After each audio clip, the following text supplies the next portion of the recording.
Warning. The following program contains elements of nuance, sarcasm, and satire. If you are unfamiliar with these terms, it's highly suggested you pick up a dictionary or do a quick Google search. Some names have been redacted to protect the identities of all parties involved.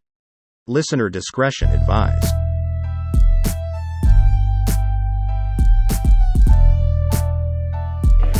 There you go.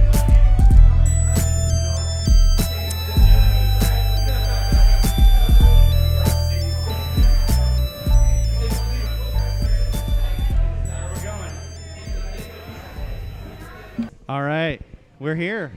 We're here. Ladies and Yes. gentlemen, Sam Gross, Big Time Mel. Hello. How are we doing tonight? It's a Thursday night here. Yeah. Kirkland, Washington, ladies and gentlemen. The place to be. Whiskey Mile.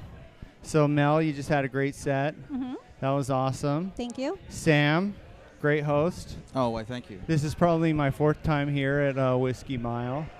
As you can hear, the crowd's getting pretty lively. So let's just start from the beginning. Sam, Yes. where did this whole Whiskey Mile thing begin? So I originally was kind of like post-COVID, going through some breakup issues, and I worked from home, and so I needed some reason to go outside. Right, I needed to get myself so I wasn't sitting in my head, and I used to go to this place called J-Pub. It was just down the street, and that closed down, and there is where I discovered how much I enjoy karaoke. And then after that place closed down, this place opened up, or at least they were open, but they like rebranded, right? And so it was kind of like fresh and new, and post-COVID, I think there wasn't much to do, and I kind of realized like, hey, going here, they had great karaoke. And that's what got me into just like the night scene, the nightlife scene. And then before that, my previous relationship that I was in, I used to date a comedian, and I used to basically be the ride to all the mics that they wanted to hit. And unfortunately, fortunately for them, but unfortunately for here, because we lived together on the east side of Washington. Well, not eastern Washington, but east side of the greater Seattle area, as we call it. Yeah. And so I'd made all these connections with people just by being an audience member, and then near the end, like going up once or twice and doing bits and pieces here and there.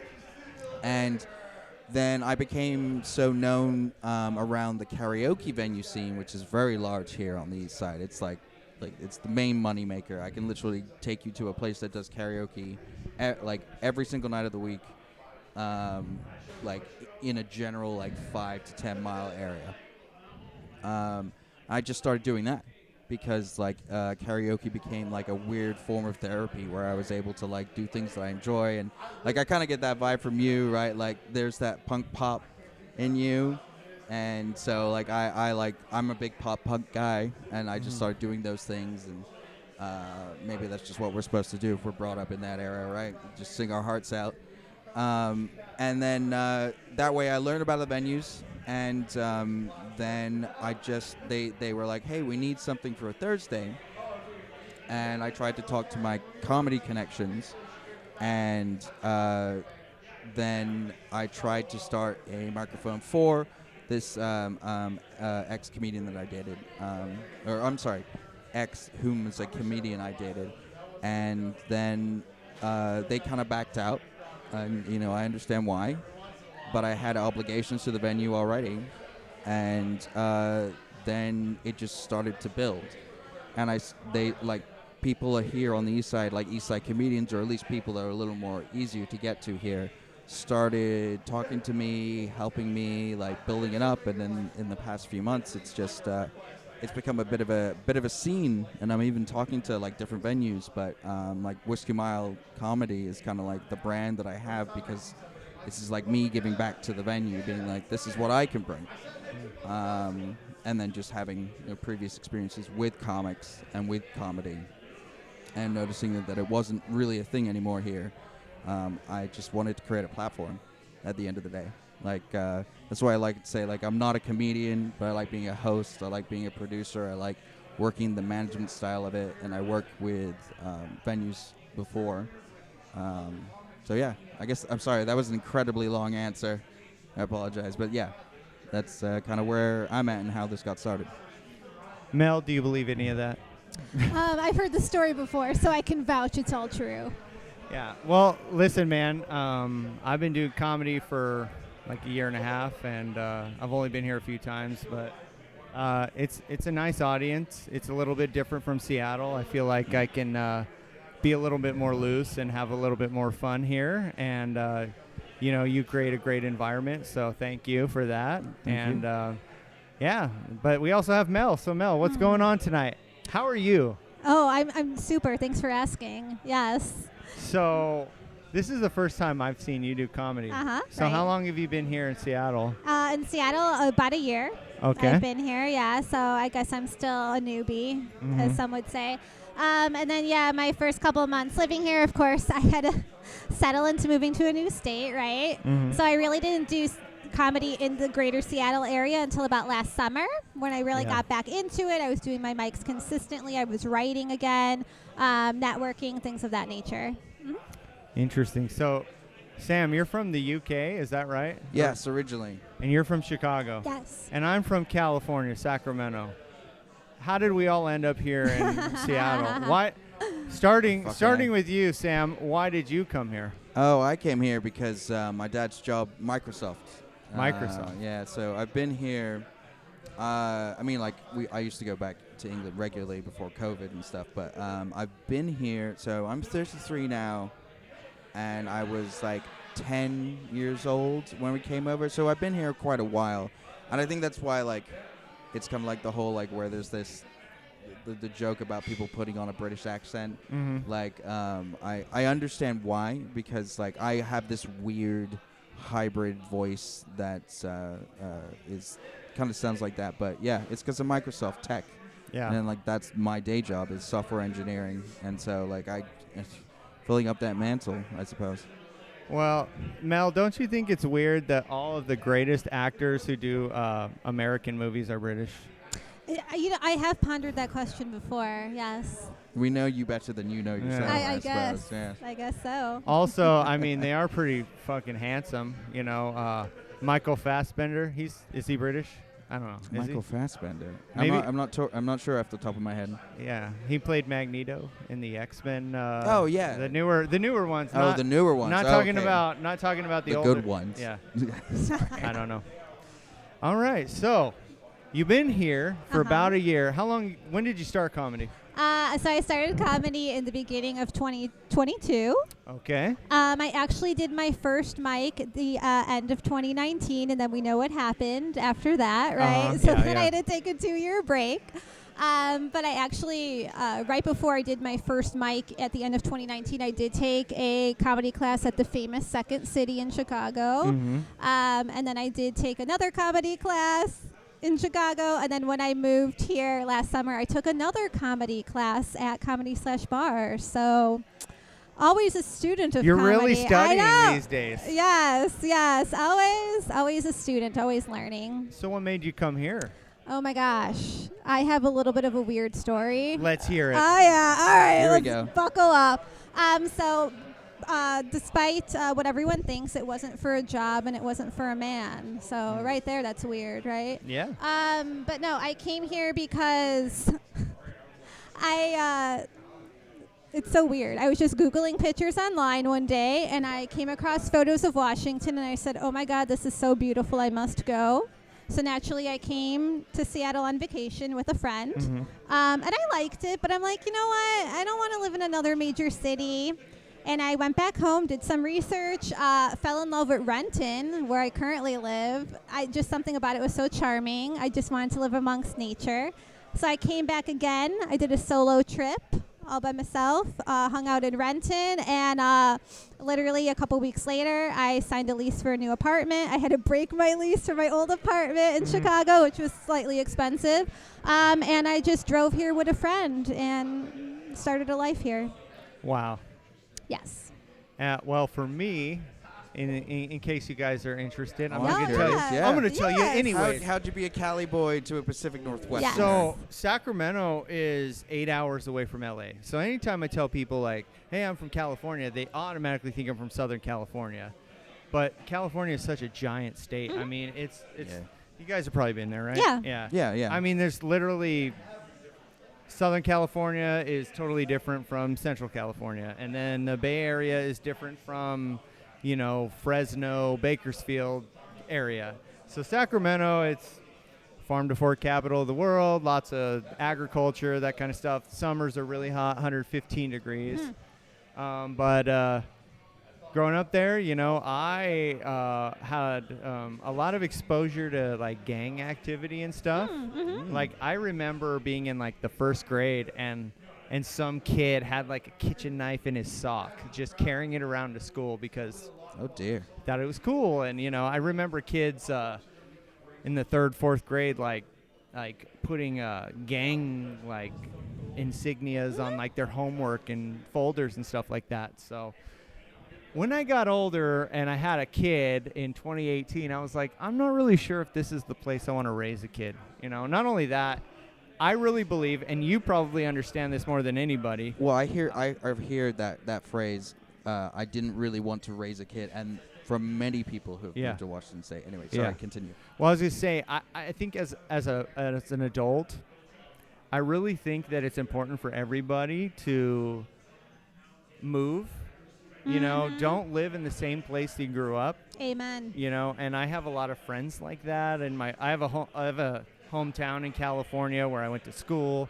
I have a lot of friends that still live there, and they're really great. But just moving from California to Washington is such a culture shock, because even 800 miles away or whatever it is, the people act completely different. Oh yeah, definitely. Seattle freeze, I guess it's a little bit real, but I feel like if you just pry on people, they will open up to you eventually. I feel like you kind of have California energy, even though you're not from California. For real? Oh my God. you People have- always think I'm from the East Coast for some reason. Well, it's just most people that I meet here are not the most friendly, Yes, That's agreed. And I think it's just because we all are from different places, so we're just like, hey, how's it going? We want to be friends. So. Right. Well, when it's like having moved over here, and then I like visited the Midwest and the South of America, like just like those major cultural changes. So like my adopted father, he's a California-raised guy, and he grew up in Santa Barbara.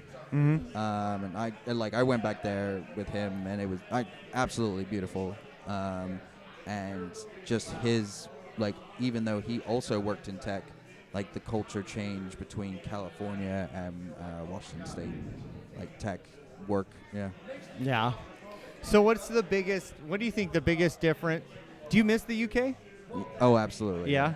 I mean, especially right now, I think, that's got a lot to do with, just family, right? Uh-huh. I'm an only child, and so I think that I feel like I'm supposed to take up the mantle for the family right now.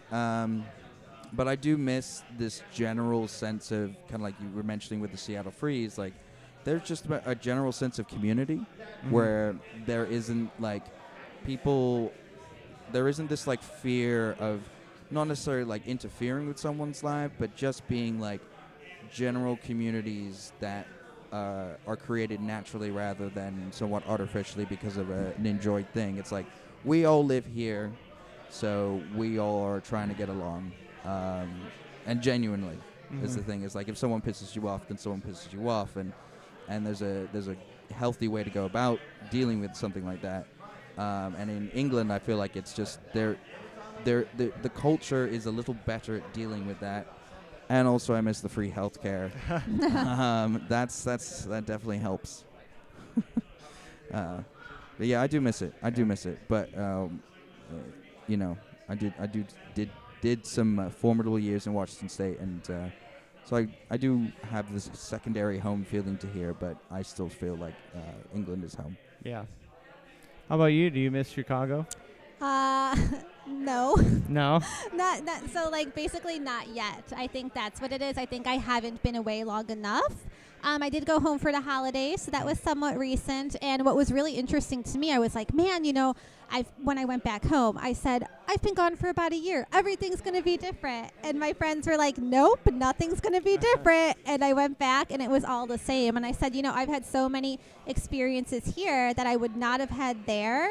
So to me, it kind of balances it out. So no, I can't say I miss it yet. I think it always will be, quote unquote home. But no, I made a good move for sure. Very interesting. Well, for me, I guess I kind of miss California, but I like being here. It's there's pros and cons to everything. Like the food in California is amazing. Literally, I grew up with Mexican food with people from Mexico, and so when I eat Mexican food from up here, I'm like, it's just not the same. And we had In-N-Out Burger, which is very famous up here. They have Dick's. I actually don't. I think is overrated. I actually don't even eat beef, which is hilarious. I haven't eaten beef since I was 18, so 20 years. But the grilled cheese animal style from In-N-Out. Very. If you're a vegetarian, recommend it quite a bit. Okay. So what's on the horizon for you guys? What's next? What's next, Sam? So next, and then I want to talk about karaoke. Actually, I want my drink, and I also got to pee. So all right, we could take 5. We could take 5. Nick, take over. I got to pee. Pee break. Nick Cody's gonna jump in, and Sam's gonna talk about something. Put the glasses on. I'll be right back. It's a glasses only pod. Thank you, guys. Thank you for having me. Yeah, welcome. Welcome. Welcome to the show. Now I'm getting jealous that I didn't pick those glasses because so far they've looked better on everyone. Don't put yours look good on you. Yeah. I've made my decision and I'm sticking with it. But I keep every good time. Man. We're gonna save all the audience seeing these backs under these eyes at least. Right. Yep. What was the question, Tina? He asked you what's next, and he said, he said, don't talk about karaoke. Oh, right. Yes, we have to wait to talk about karaoke. Wait, hold that thought. Yeah. Yes. So I guess what's next for me? Personal life, I suppose, is I'm trying to move back to the UK kind of fully. I'm a dual citizen, so I have the ability to hop the pond, as we say. But I'm also looking into, in terms of comedy and businesses, like I'm working hard with this venue, the Whiskey Mile, here in Kirkland, with their comedy and a lot. I'm co-producing a lot of shows coming up that are full showcases, and they do really well. Surprisingly, like I was like when the first few times we've only had about 3 now. They've done well, and I'm really pleased with it because I have that I have high hopes for the scene that is happening. All right, transition. Yeah. All right. Yeah, you definitely needed me there for. All right. Sorry, guys. I had to pee real bad. That's fine. Hey. I have a shy bladder. I drive a truck all day. I'm a garage door repairman. Wait, really? Yeah, that's what I do. At least for now. And so I drive around and I fix people's garages. And to be honest with you, I'm a little shy to ask to use somebody's restroom because you just never know. Yeah. That's fair. I get it. They have kids, they have animals, or they just might not have cleaned for a while and they're not ready yet. So that's fair. I use a lot of public restrooms, not Rayleigh's. I feel like I'm in California. Safeway, QFC, Target. Target's not good. I used to work at Target. 2004. I was a cart attendant. Fun fact. What does that mean, a cart attendant? So my Target was actually attached to a mall. Okay. And so what I used to do is walk around the mall and collect shopping carts. And then every once in a while they call me to do other stuff like clean the bathrooms or check people out. And believe it or not, the women's bathroom was always worse than the men's. Oh. Interesting. Yeah. Stereotype broken. Yeah, literally. Yeah. Well, they always had kids in there, too, and kids would do just the worst things. So okay. That's makes fair. A lot of sense. Yeah. So I want to talk about karaoke. Okay, let's fucking do it. Before we go to Sam, Mel, what's Slightly your after, favorite karaoke song? Have you ever done karaoke? I I might have done it once or twice, possibly here. Really? Yeah, it's almost like I maybe egged you on into doing it a little bit. A tad bit, Yeah. yeah. So my go-to song? Yeah. Oh, it will forever be Kryptonite by Three Doors Down. Oh, You got to bring it with that song. you called me strong, you called me weak. But Yes. still your secrets I will keep. Yes. Yeah, I like to do songs mainly that are sung by men because I am a bad singer. So I feel like if I can make my... Yes, I am. You're being too nice. If I can make my voice a little bit deeper, it kind of overshadows how bad I am. And I just think that's badass. A chick singing a rocker song and just... Sometimes I sing songs that are sung by women. You do? Yes. This makes a lot of sense, actually. I'm a big fan of the song Fighter by Christina Aguilera. Oh, hell yeah. That's a good one. Yeah. I Deep also, cut. an old one, You're So Vain by Carly Simon. Oh, that's a good one, too. Yeah, that whole thing about Nova Scotia, it gets me every time. And Clouds in My Coffee. Mhm. Oh, yeah. But Sam, how about you? You're the karaoke expert. So what's yours? Oh, expert. Do you have a song or do you have a set of songs? Do you have like several songs that? Because I feel like you're the kind of guy that has several songs that you go to. I have a very large list. Yes. Yeah. It's like me with jokes. I have a lot of jokes. Right. Like but- well, so weirdly enough, that's how I kind of compare the two when I started understanding that there's some crossover there. Yeah. Like my set list, so to speak, like for comedy is like I can do about 10 minutes if I put together kind of what I have. Not to say everything I say is funny, but my karaoke list is like pages and pages long because I just like I literally went hard into like I never tried to become a professional singer. Yeah. And there are those in the karaoke scene in this area. But I really wanted to push myself and like do something that was an activity that I found fun, and it's kind of like the joke I make of like, you know, it's like just like sex, singing is better when it's in front of a bunch of people, right? It's a bad joke. Just like sex, I can't wait till it's over. Yeah, so you get some bad ones sometimes. Yeah. And they're too low. So if I had, I mean, I have a huge set list, but I go to probably the one that I've entered like competitions for is Black Parade by My Chemical Romance. Oh. Like that song. Wow, I can't imagine your voice going that high. I know. So it took some time to learn. Like, and I'm privileged in the way. Do you that know I'm- this song? I do know this song, Yes. yes. Yes. I'm privileged to be around people that like are pretty like good at like just like giving you critiques, and then you learn and you just start doing it, and and now like I went to qualifiers before with that song. Wow. Yeah. I feel like I could probably qualify. Oh, I you used to could. be in a band, so I was never a singer. That's the whole reason I do comedy is because I can't sing. Fair enough. I mean, Fair enough. I played for like 10 years, and then our band broke up. It was a bunch of guys I was in high school with. They were my best friends. Never really found another group of guys because just the older you get, the harder it is. You know, everybody has their personal Yeah. lives. So it's like, I'm going to do something on my own, and I started recording music, but no matter what, I just not a singer, you know. Fair. I could play guitar, I could play piano, I could play the drums, but You can play the drums? yeah. Oh man, as a drummer, I feel like you have the stronger ability to find bands, because like every drummer I've ever been in a band with, they're like, I'm in like 5 different bands Really? right now. Yeah, at least that's my experience here.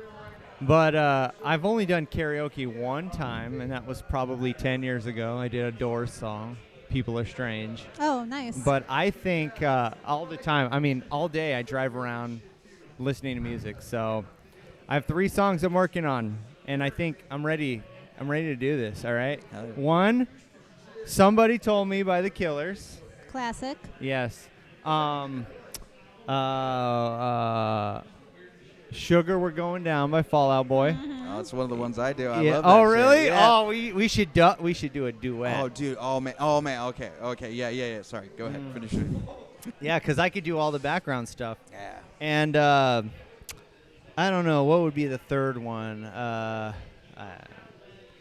I've been leaning into more of the pop punk stuff. You know, I grew up listening to like rock, you know, Green Day, Nirvana, all that. And then once I got into high school, it was more punk type stuff. And being from California, hip hop. And I pretty much listen to everything at this point. So, but yeah, I don't know. When's the next karaoke thing? It's literally tomorrow. Well, for me, if I wasn't here doing this amazing podcast put on by Stephen Michael James, I would have gone to the place I know down the road that again, I think you know, like Lucky 7. Lucky 7, yep. And I know the karaoke host there. I'm also trying to work with them for comedy stuff, venue stuff. But I would have gone down the road and sang. But here tonight, or where we are here at Whiskey Mile, tomorrow is the next karaoke night. And Jeff here, who works the karaoke, he can literally find any song you want. He's really good at it. Any song. And literally, like I have like expanded my repertoire of like songs I can sing because like just being able to get any song. Yeah. And it's great. Has there ever been a performance that you did that was kind of embarrassing, that totally didn't go down the way that you thought it was going to go down? Oh, absolutely. Well, please tell us. Okay. And you're next. I'm going to ask you the same can't wait. question. Oh, good. I'm glad I'm not Can't the only one wait. that's going to be embarrassed. So as you can see, you might be able to tell. It's hard to tell. I'm wearing a Machine Gun Kelly shirt. And earlier when I made that joke about midlife crisis, pink hair stuff, like that was kind of maybe a real thing that happened. And I'm already planning on tattooing my entire body black, there we go. Yes. just so I can make the same kind of jokes that Rob Conroy made tonight. Oh, no.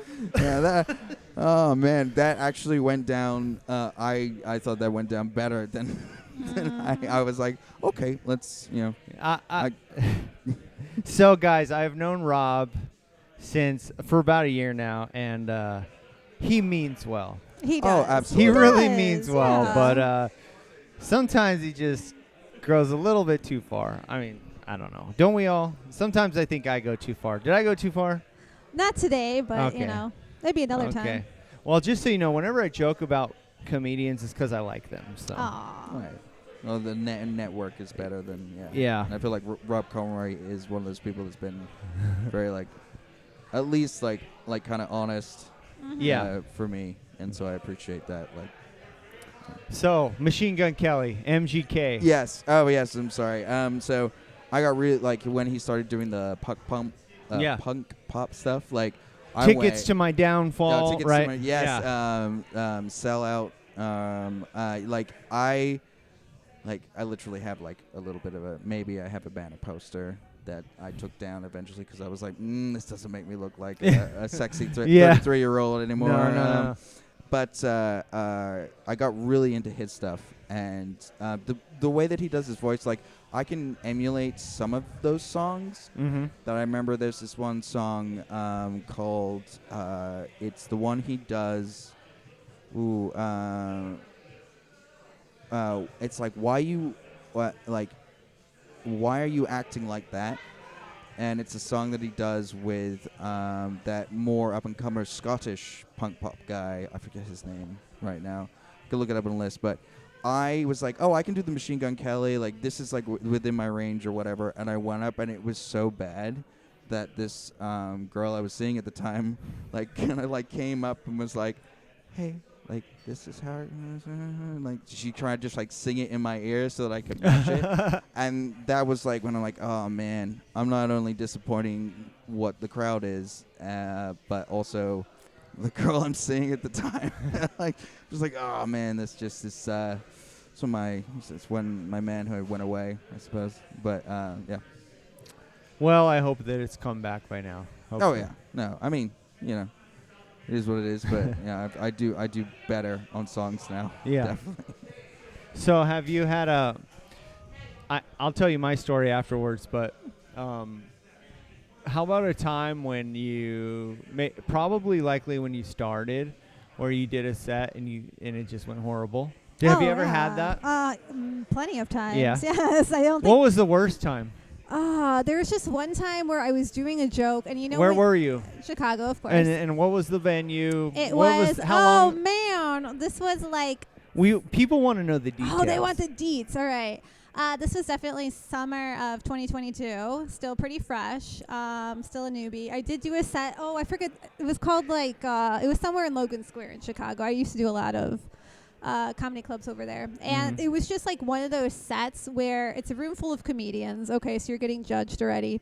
And just the dead silence. Just a dead silence. And then there was just one guy who was just like, clap, clap, clap. And then like the slow clap to get off stage. Like I'm not an idiot. So I was just like, all right, that's it, guys.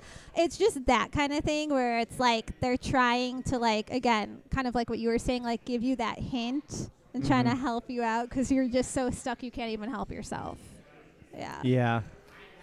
Well, we all just, I mean, I think most of us, our intention is we just want to make people laugh. Yes, you know? exactly. It's, when I was younger, especially when I was in a band, like I used to be just an asshole. Like if it wasn't what I liked, then it wasn't any good. You know, I was just like, your band doesn't do this. It doesn't. You don't use this effects pedal. You don't listen to this kind of music. It's no good.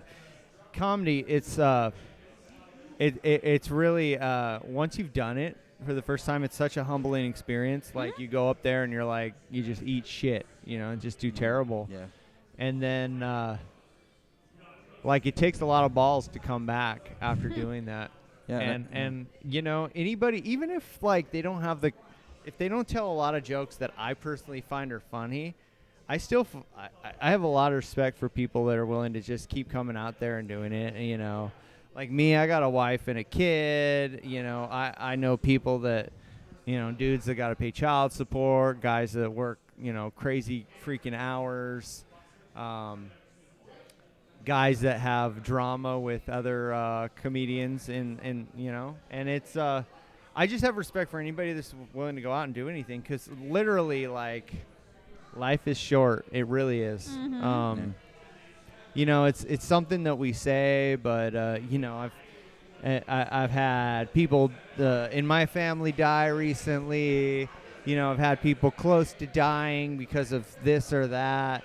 You know, we all went through COVID and shit like that. And, you know, we could go to work and we can go home and watch TV, or we can just go out and, like, try to do something, you know. Yeah. And I feel like anybody that's out there, like, just trying to, like, do something positive, I think it's a good thing, you know. Even if it's you don't find their comedy funny, it's like the intention is all about, like, it's good. It's all about good vibes and having a good time. So yeah, it's literal entertainment, right? Like I that's the kind of philosophy I try to help bring. It's like as long as you're not, you know, like I do think there is a line somewhere, but like as long as you're not really crossing a certain line, like satire and stuff, like, you know, and I always felt like that was the point of an open mic, right? Is to workshop this stuff and see if it works, right? Like, and you have to give that space and that platform for people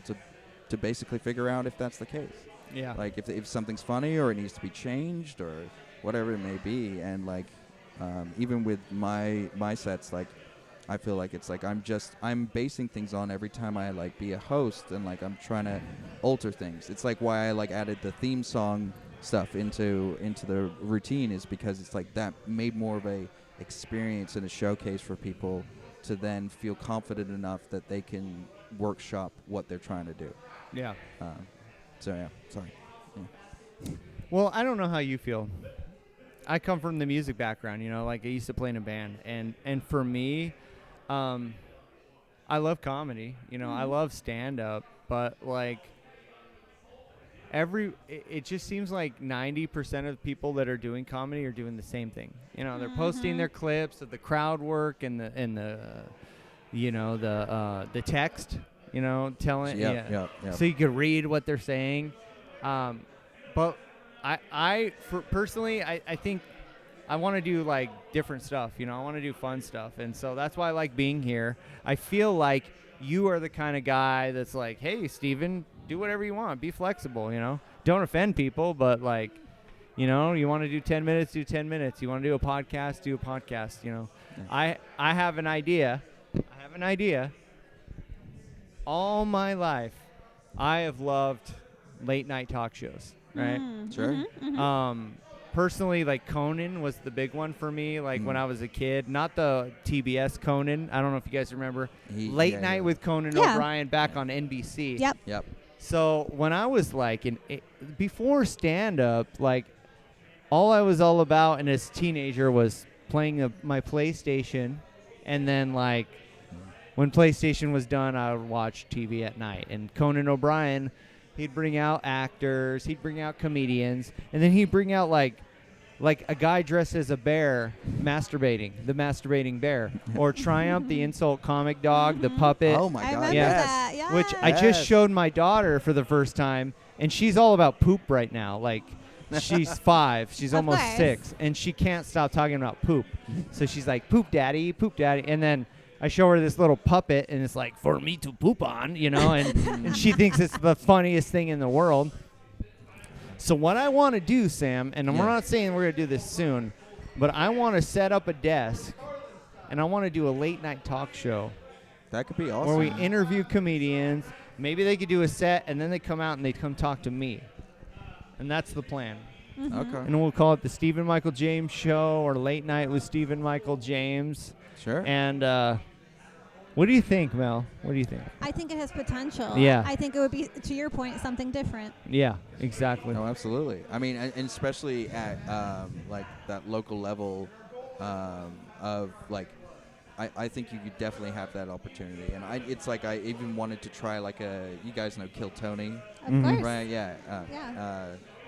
I wanted to try a Kill Tony thing here. Yeah. I'm sort of like having that a bit in the works, but like we're still it's early stages, right? And I think that's a fucking awesome idea. So, what do you think about how do you compare doing comedy in Chicago versus Seattle? Oh my God. And yes, so different. also, just in general, how do you feel about Seattle comedy in general? And like, you don't have to say names. You don't have to be disparaging. Oh my gosh, no. It's just in general. Like, what's the comparison? So I mean, the comedy scene in Chicago is just so much bigger. Yeah. It is so much bigger. There is more talent there. Obviously, a lot of people move there for it. Did you ever see anybody of note there? Yes, I did. There would be times, and I can name drop for that, but there would be times where I literally did an open mic, and the guy who went right before me just headlined. Is a paid comedian. He's just here to practice. Yeah. And I'm getting my feet wet. That's how intense it was there. So if you're going to an open mic, you don't really have anything, get off the stage. Yeah. Get off the stage, you know? Yeah. And there was actually one comedian. So the summer before I started doing comedy, I paid money to go see him. I really liked him. He was like this cute Italian comedian. Very excited to get to see him. And then literally a year later, I'm at a mic, and he's sitting right next to me. Uh-huh. And I was like starstruck. You don't understand. I was like, oh my God. I couldn't even like look at him. And I'm like, I'm doing a mic that this guy is doing? Like, no way. I don't want to say his name. I don't want to have a big ego. He'll watch this, trust me. His name is Sebastian? It's not, no. How many Italian, is he Italian? Yeah. He is Italian? Yes. How many Italian comedians are there, Sam? Let's try and guess. Besides me? I was about to say, like, I know I was of gonna one. Well, there's Sebastian. Is Brett Ernst Italian? I don't know who that is. Brett Ernst. Well, he was on the Wild West comedy tour with Sebastian, but he's a really great comedian. Yeah. You know, I feel like it's tough to tell. Yeah. I think of Mario Cantone, but he's gay, so that's not. This guy definitely wasn't. So that's okay. You don't have to say his name, but it's fine. So whatever. I did this mic with him, and I like couldn't look at him, and then a couple of months later, we followed each other on Instagram, whatever. Yeah. A couple of months later, I go to another mic, and I walk in the door, and he's like, "Oh my God, Mel," and gave me a hug. And let me tell you, It's like a dream come true. I was like, this guy knows my name. So yeah, it was one of those type of things where you did see paid comedians. You did see people who were semi well known. They were openers for very big people, and you're doing mics with them. Another example. I don't know. So someone from the Chicago Blackhawks. He doesn't currently play, but he did play when the Blackhawks won the Stanley Cup. Scott Darling. He's actually a comedian now.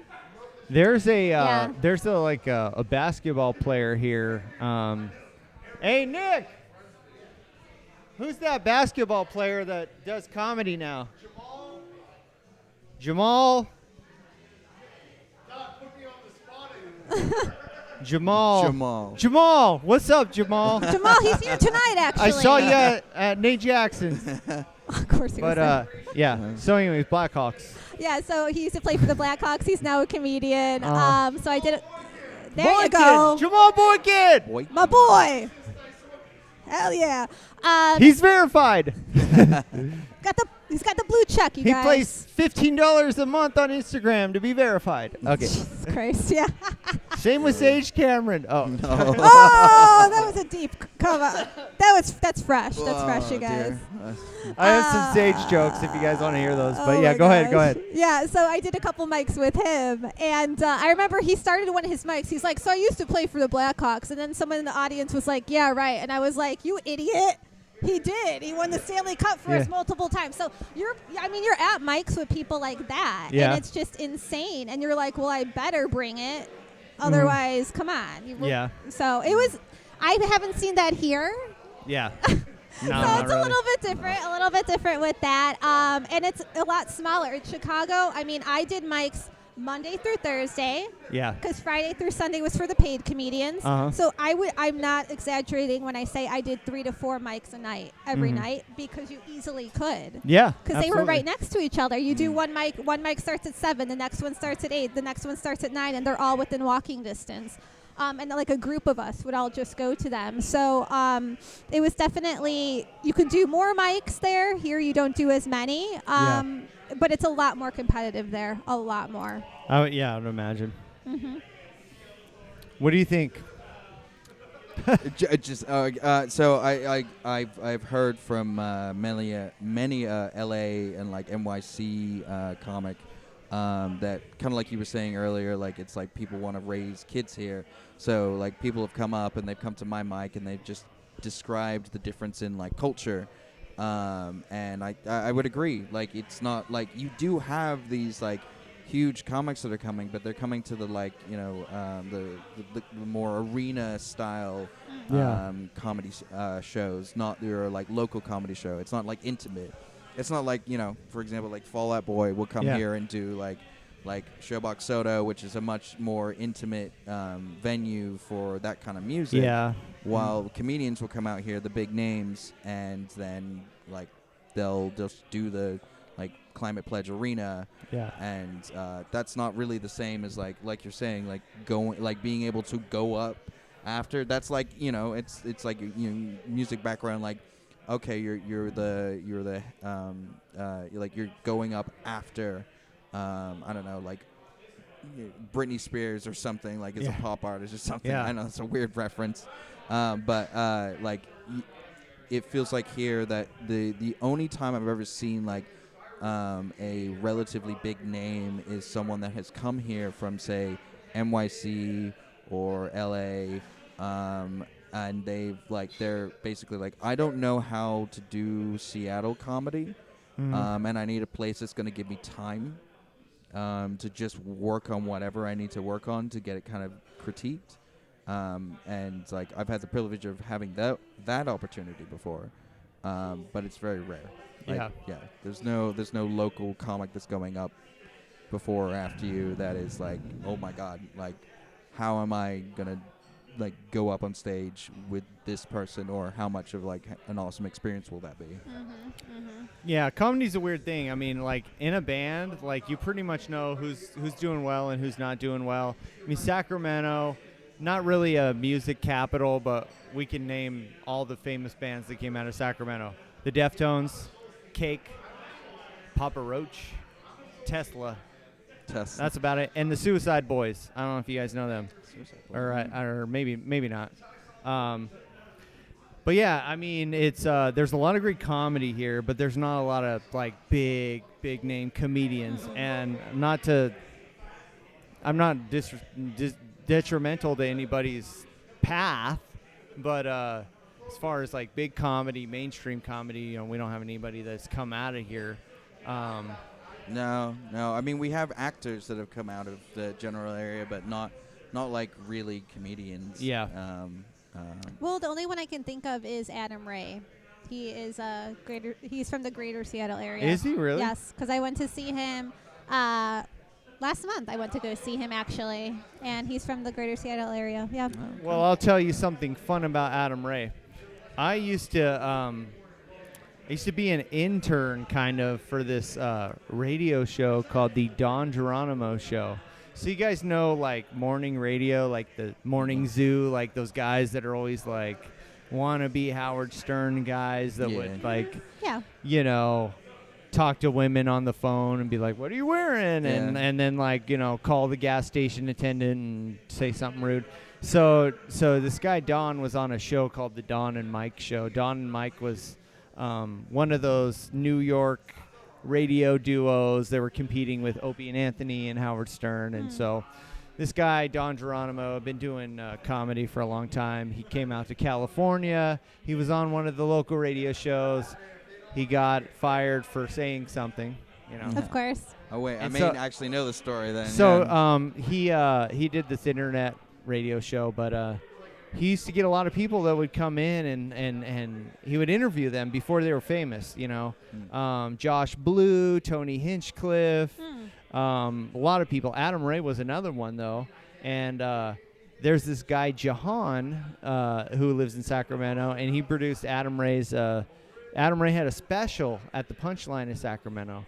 And so I know this guy. Okay. So I might be able to get you a little bit of I might be able to get you a DM for Adam Ray in case you're interested. Always interested. Yeah. Even though he's Dr. Phil these days. Yes, a.k.a. Dr. Phil. You could come out to Kirkland, Washington, right? Yeah. Maybe. He was I guess he had some show here that a bunch of people put together. I don't know, it was like Tacoma. I went to his Renton show. Oh, that's what it was, Renton? Okay. Yeah. Yeah. So. Yeah, because I know down there, like they have a lot of places that connect to some bigger shows, and you can get noticed, I suppose, as it were, there. Yeah, I think if you're a Seattle comic and you're not going down to Tacoma, you're missing out big time. Yeah, I'm actually going to be there Monday and Tuesday. Well, look at you. You're doing the work. Yeah, well, it's not worth really. it. It's work. I just enter my information online, and they say, sure, you can come. But no, I like coming down. I like going down there. It's it feels like you're at a real club. Yes. I mean, it really does. I mean, I would love to perform at Laughs, but they don't respond to my emails. So join the club. You know. Yeah. There used to be one close by, but they closed down that location. And then like club comedy, I've never been to, and then also hard to get on. Comedy Bar, I've been to a couple times, but I just don't know if. You know, there's a whole long story there. Yeah. It's, we're all familiar. I'm not one of the guys that's banned, but I'm friends with people that are banned, and so I just don't know if I'm really welcome there. So. Oh yeah. Oh. What's your favorite place to do comedy? I mean, here it's gonna be Shanghai Room. I gotta. Shanghai Room, really? I gotta rep Shang. I haven't been there since December. What? Well, you know, missed out. It's weird that I never saw you there because last year I went to Shanghai probably 20 times, 25 times. Wow. Okay. But it was mostly either Friday or Saturday. I never was there on Sundays. Yeah, I've honestly never done a Sunday. I've only done Friday, Saturday. It sounds pretty depressing to do comedy on a Sunday. It does. It does. Why do I want to do that to myself, you know? Well, that's fair. Yeah. That's fair. Yeah, Shanghai's pretty awesome. I remember that room from a long time ago, and then even when I featured there, it was just a fun room. Like I enjoy it, and even though you're kind of running into the mostly comedian crowd, it's still a decent room where I felt comfortable there, and I think that's important. Yeah. I've actually featured there, but I wasn't even officially a feature. I just was there, and then Nick was like, "Hey, you want a feature?" I was like, "Sure, I'll do 10 minutes. Why not?" So, but no, there's been some good shows.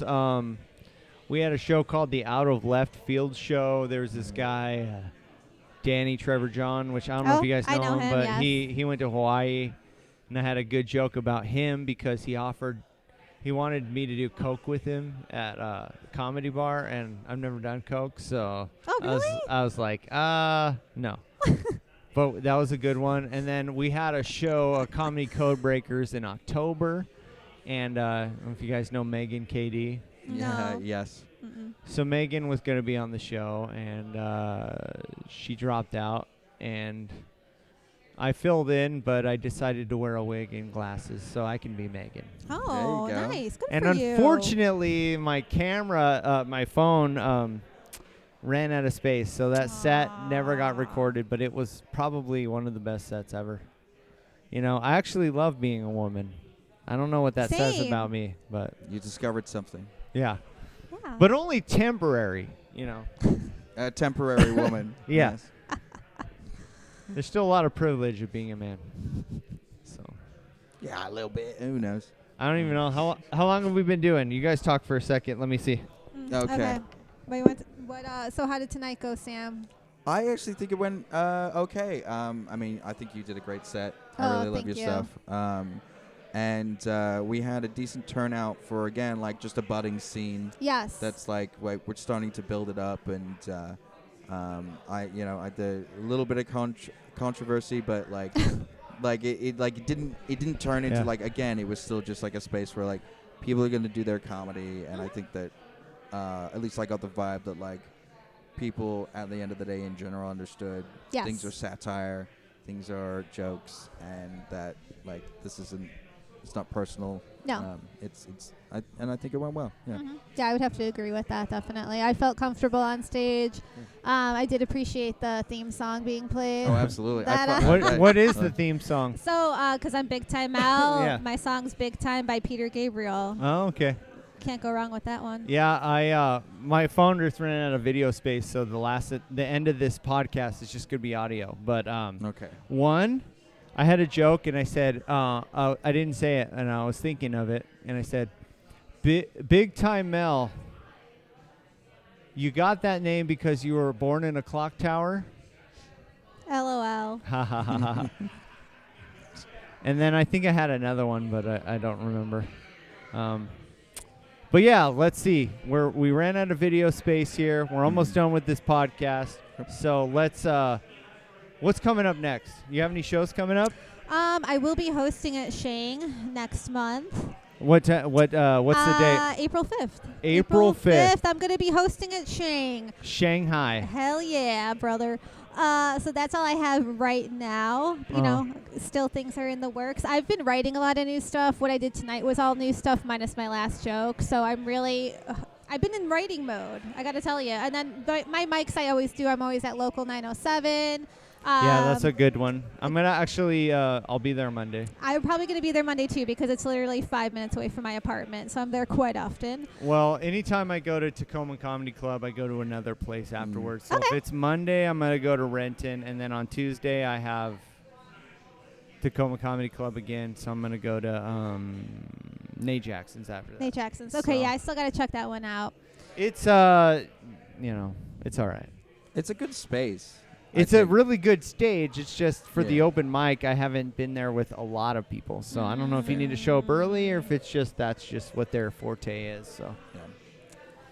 So, Not all sure. right. Well, shit. We've been almost talking for an hour. Can you believe it? Really? Oh, my God. Yeah. Flew by. That's what it's like when you're with me. So, yeah, no, I'm going to keep doing this. The thing is, like, we do comedy and stuff like that, but to be honest with you, people want to know who you are. Yeah. They want to know who the person is behind the jokes. So I appreciate you guys, like, sharing your stories and put this out on YouTube and stuff so people know a little bit more about you.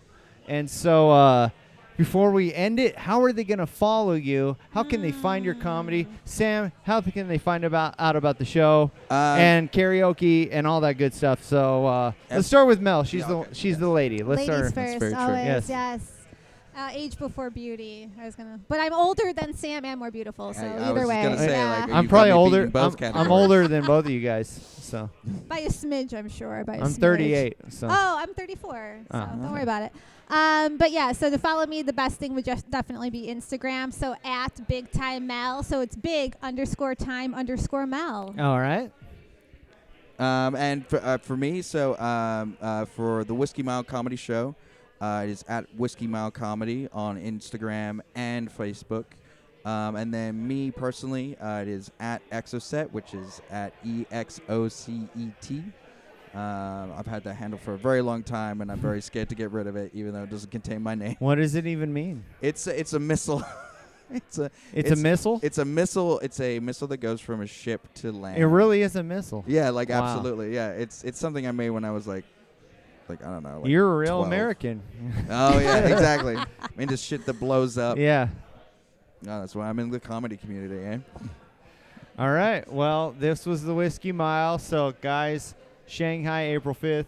Big Time Mel is going to be hosting every Thursday, Whiskey Mile. Sign up. Sam's going to give you some good time. And other than that, this was fun, guys. Thank you. Yeah. Yeah, Thank thank you. you. Appreciate it. I appreciate it. Yeah. All right. Peace.